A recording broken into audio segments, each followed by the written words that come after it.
ആണുങ്ങൾ പീരിയഡ്സിനെ പറ്റി മനസ്സിലാക്കേണ്ട പ്രധാനപ്പെട്ട 3 കാര്യങ്ങൾ എന്തൊക്കെയെന്ന് ഞാൻ പറഞ്ഞുതരാം. ഇത് നിങ്ങൾക്ക് ഇപ്പോൾ ഉപകാരപ്പെട്ടിട്ടില്ലെങ്കിലും ഭാവിയിൽ എന്തായാലും ഉപകാരപ്പെടും. ഒന്നാമത്തേത് പെയിനാണ്. പീരിയഡ് സമയത്ത് സ്ത്രീകളിലുണ്ടാകുന്ന പെയിൻ എന്ന് പറഞ്ഞു കഴിഞ്ഞാൽ സാധാരണ ഒരു സ്റ്റൊമക് പെയിൻ അല്ല.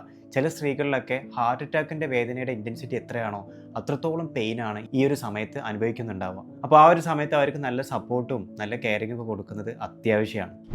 രണ്ടാമത്തേത് ഹോർമോൺ ഇംബാലൻസ് ആണ്. ഈ ഒരു ടൈമിൽ ഉണ്ടാകുന്ന മൂഡ് സ്വിങ്സ് വളരെയധികം എക്സ്ട്രീം ആയിരിക്കും. ദേഷ്യം വരും, വാശി കൂടും, ഇങ്ങനെ പല രീതിയിലുള്ള മൂഡ് സ്വിങ്സ് ഉണ്ടാകും. ഇതൊക്കെ അവർ അഭിനയിക്കുകയാണെന്ന് പറഞ്ഞിട്ട് വെറുതെ അവരെ കളിയാക്കാതിരിക്കുക.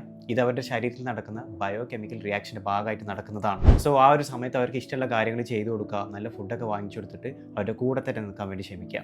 മൂന്നാമത്തത് പീരിയഡ്സുമായി ബന്ധപ്പെട്ടുള്ള ഇന്റേണൽ ഹെൽത്ത് ഇഷ്യൂസ് ആണ്. ഒരു സ്ത്രീയിൽ പീരിയഡ്സ് ആബ്സെന്റ് ആണ്, ഇറഗുലർ ആണെന്നുണ്ടെങ്കിൽ അതിന്റെ പിറകിൽ PCOD, തൈറോയിഡ്, ഇങ്ങനത്തെ പല ഇഷ്യൂസ് ഉണ്ടായിരിക്കും. അപ്പോൾ അങ്ങനത്തെ എന്തെങ്കിലും ഇഷ്യൂസ് ഉണ്ടെന്നുണ്ടെങ്കിൽ ഡോക്ടറെ കൺസൾട്ട് ചെയ്ത് അതിന്റെ കാരണങ്ങൾ കണ്ടെത്തി ആദ്യം തന്നെ ചികിത്സ കൊടുക്കുന്നത് ഏറ്റവും നല്ലതാണ്.